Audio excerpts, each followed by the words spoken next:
World health organisation 75ാമത് ലോകാരോഗ്യ അസംബ്ലിയിൽ global health leaders award നേടിയ മനുഷ്യന്മാരാണ് സാർ കഴിഞ്ഞ 23 ദിവസക്കാലമായി മഴയും വെയിലും കൊണ്ട് സമരമിരിക്കുന്നത്. ബഹുമാനപ്പെട്ട മുഖ്യമന്ത്രിയോ ബഹുമാനപ്പെട്ട മന്ത്രിമാരോ അവരോടൊന്ന് സംസാരിക്കുവാനെങ്കിലും തയ്യാറായിട്ടുണ്ടോ? അവരുടെ സമരത്തെ ഒന്ന് ഗൗനിച്ചിട്ടുണ്ടോ? അവരുടെ സമരത്തെ ഗൗനിച്ചില്ല എന്ന് മാത്രമല്ല സാർ, ആ സാധു മനുഷ്യർ മഴ കൊള്ളാതിരിക്കുവാൻ വേണ്ടി കെട്ടിയ ടാർപോളിൻ മിസ്റ്റർ ചീഫ് മിനിസ്റ്റർ അദ്ദേഹത്തിന്റെ പോലീസ് വലിച്ചു കളഞ്ഞില്ലേ സാർ? അതെന്തൊരു നീതിയാണ് സാർ? ആ ആശാ വർക്കർമാർ കൊടുത്ത ഡേറ്റയുടെ അടിസ്ഥാനത്തിലല്ലേ സാർ ഈ ആരോഗ്യ വകുപ്പ് മന്ത്രി ഇടയ്ക്കിടയ്ക്ക് സഭയിൽ വന്ന് കേരളം നമ്പർ 1 എന്ന് ഈമ്പ് കൊള്ളുന്നത്? ഈ ആരോഗ്യ വകുപ്പ് മന്ത്രി അവർ വനിതാ ശിശുക്ഷേമ വകുപ്പ് മന്ത്രി കൂടിയല്ലേ?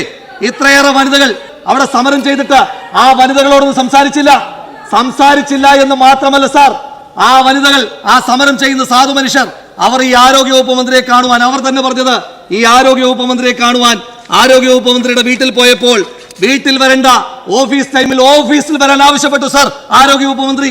നമ്മൾ വോട്ട് ചോദിക്കുവാൻ പോകുമ്പോ ഓഫീസ് ടൈമിലാണോ സാർ വോട്ട് ചോദിക്കുവാൻ പോകുന്നത്? വോട്ട് ചോദിക്കാൻ പോകുമ്പോ കൊച്ചു വെളുപ്പാങ്കാലത്ത് പോകാം, പാതിരാത്രിയിൽ പോകാം.